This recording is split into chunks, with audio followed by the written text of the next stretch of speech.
James and Rita, China is now, who'd have guessed it, our number one enemy, James. Well, yeah, that's right. And the U.S. national security people have now said that China is the number one threat to, well, U.S. national security. Now, this is, of course, no surprise to anybody who's been watching this show for a while or indeed not been living under a rock. But it is, I guess, heartening to see that that even the folks in the Biden administration are looking at China and saying, come on, man.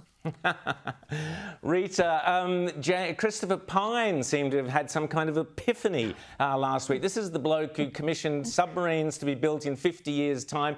Every single commentator, particularly on this show but elsewhere, 5 years ago or 4 years ago was warning, hang on, the subs might be needed sooner than then.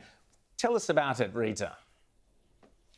Well, yeah, now that he's not in government, now that he's not making critical decisions about our national security, he's come to the realisation, oh, China is an ominous threat and we may be at war with them within a decade. And where will his $50 billion dud subs be at that point? Well, they'll still be being manufactured somewhere and they may very well be obsolete by the time they're actually finished. So this is the man who, together with Malcolm Turnbull, was very much behind the subs policy that we're still stuck with. James? And let's not forget, that those subs were to be built in the electorate of Sturt, which was Christopher Pine's electorate, and then he pulled the pin on politics. So we spent billions of dollars and basically, left ourselves completely exposed in terms of submarines to save an MP who decided he didn't want to be in politics anymore.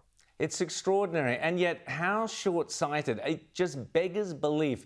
There was no shortage of people saying, hang on, these subs have to be ready. We're looking at the growing threat, China and the Spratly Islands, noises around Hong Kong, noises around Taiwan. Even 5 years ago, it was pretty clear where our strategic future lay, wasn't it, Rita?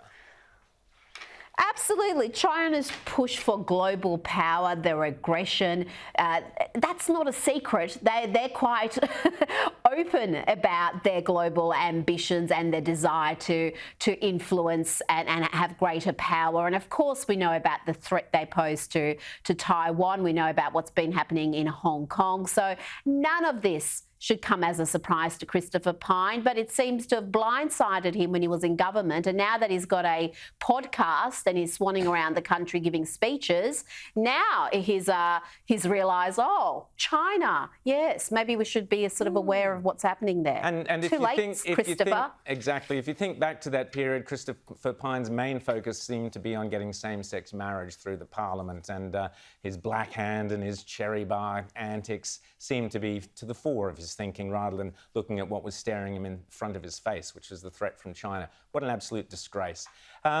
Rita, you've long warned and talked about and raised the issue of the Uyghurs here on Outsiders for the last few years.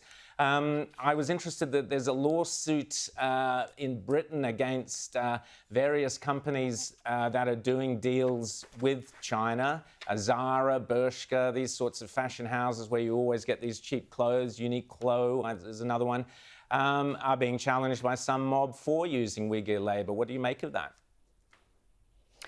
Well, yeah, they're investigating to see if there's any possible criminal liability of these companies. And these companies, some are based from the US, some are Spain, France, all over. And some brands that people will recognise here. You mentioned Zara, Skechers. There's a whole bunch of well-known brands that may be benefiting from essentially slave labour. These Uyghurs and other religious ethnic minorities who are forced into labour camps, and we really don't know precisely what happens in those camps. We've had some accounts from people who've survived them and have escaped China, and those accounts are absolutely disturbing and terrifying. And for any company in the West to be benefiting from that sort of human rights abuses would be, I think, a travesty. So I welcome further investigation. Isn't that the point, James? Isn't this just the perfect metaphor for everything? We in the West have sold our souls to cheap Chinese labour, whether it's slave labour or just very, very cheap, and it kind of amounts to the same thing ultimately. We've quite happily played that devil's bargain for decades now.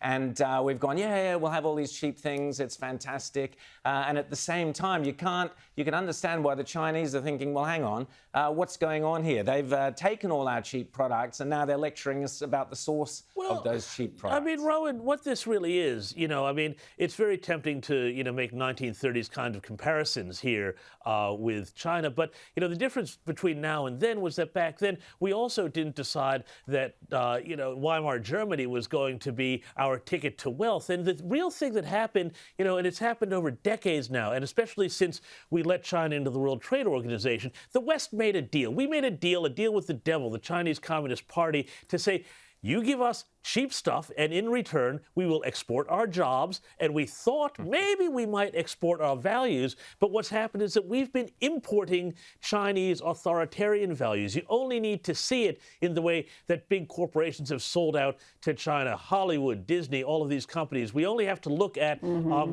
the way we have responded to the coronavirus with, in places like Melbourne, particularly. Well, that was China's greatest export, wasn't it? The Wuhan game plan. They gave us that one for free. So we have been importing all of these values. We've been becoming more authoritarian, more like them.